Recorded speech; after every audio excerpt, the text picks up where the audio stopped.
السلام عليكم، رمضان كريم. كنتمنى تكونوا بألف خير. اليوم قررت نشارك معكم وجبة الإفطار ولا طاولة الفطور.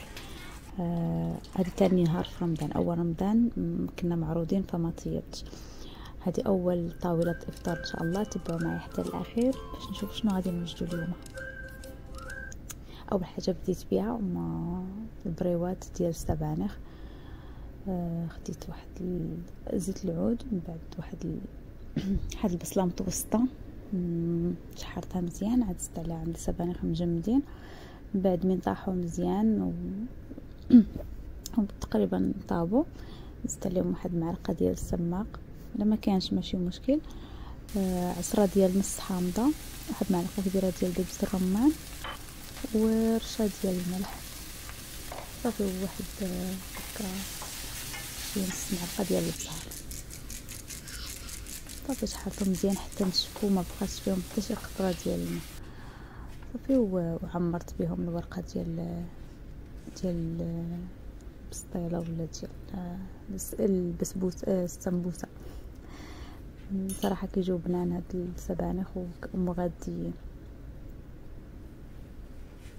تقدروا تقليوهم ولا ديروهم في الفران. انا عاده كنديرهم في الاير فراير ولا كنديرهم في الفران. اليوم قليتهم.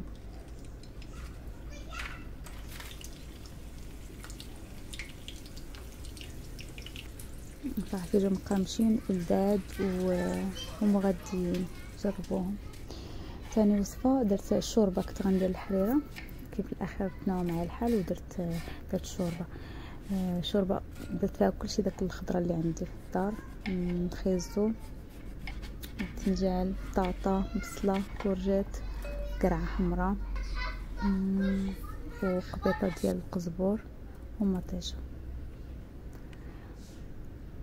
خديت شويه ديال زيت العود، تقريبا شي ربع كاس. من بعد شحرت مزيان هذيك الخضره كلها حتى طلقات الماء ديالها مزيان. عاد زدت عليها البهارات ديالها.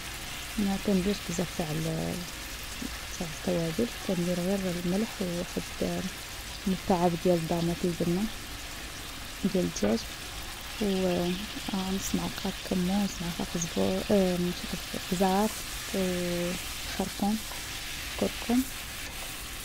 صافي هذيك الربيطه ديال القزبور حطيتها حتى هي وعمرت عليه بالماء مغلي. درت واحد 3 معالق ديال العدس. لما كاينش عندك العدس هذا الاحمر المقشر عادي، نقدروا نديرو العدس الاخر معلقه ولا 2 معالق كيبنن.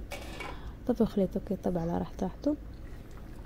من طابت ليا الخضره حيدت هذيك الربيطه ديال القزبور وضربتها بالبلاندر. الهاند بلاندر ولا ما عندكش ممكن ندير بالميكس مثلا. صافي طابت وهي هذيك خاطره مزيانه. الطبق الرئيسي درت الكبسه عندي وصفه بالتفاصيل في القناه، نخلي الفيديو لتحت باش تجربوها. صراحه احسن المفضله عندي في كل الوصفات اللي هي ماشي مغربيه. كبسه بالدجاج. من بعد درت شلاضه، عاد درت شويه الخس والفجل وشويه البصله مطيشه. صافي والخيار، داكشي اللي عندك في الدار ديريه.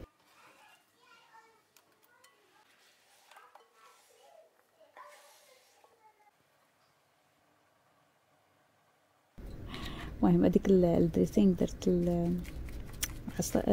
عصير ديال حامضه، معلقه ديال صغيره ديال دبس الرمان، وشويه ديال سميتو هذاك السماق، وشويه ديال الاعشاب ديال العطريه، الاعشاب ديال السلطه، وزيت العود وشويه الملحه. صافي خلطتهم مزيان وحتى تبغي تحط الطابله قرب الفطور عاد نحطو باش ما يطلقش هذيك الخضره الماء ديالها.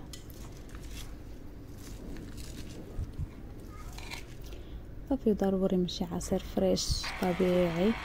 اختاريت ندير ديال الليمون برتقال يعني الليمون عند المشارق هو الحامض. صافي وفطور واجد وبالصحه والراحه. شكرا بزاف للمشاهده. وما تنسوش جربوا الكبسه واعره زعما ما تندموش عليها. كتحمر الوجه، كتجي لذيذه ورائعه. الشوربه حتى جات زوينه سامبل تقليديه وجات رائعه ومغذيه. شكرا بزاف ونتلاقاو في فيديو قريبا. باي باي.